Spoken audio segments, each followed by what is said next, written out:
just to get it out of the way. Yes, my boyfriend is in jail. No, I'm not one of those pathetic women who settles for an inmate because she can't get a real man. But when I saw John's story on television, I knew I had to reach out. We had a connection. It was strange at first, sending a letter to a man I'd never spoken to.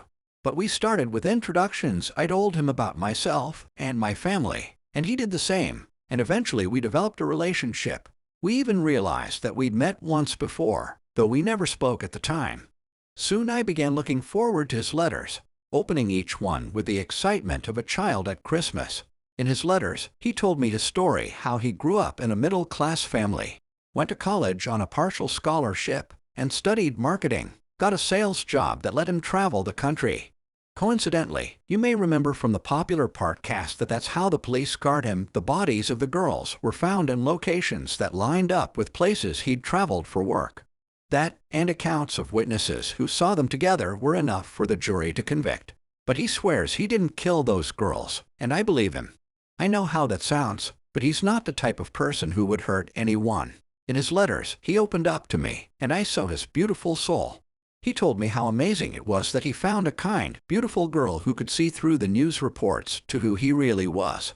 No one has ever called me beautiful before, but I sent a picture, and he said he could see from my smile how special I was. He said that he'd prove his innocence, and that, when he got out, we could be together. And I know we will. It's hard being with him sometimes.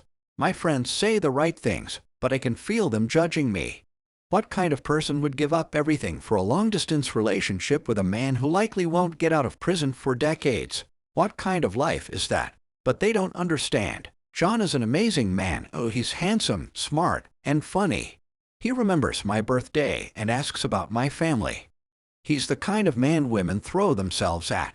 And he chose me. I know in my heart that we're meant to be together, and I couldn't say that if I thought he was a murderer. So how could he have possibly killed those women?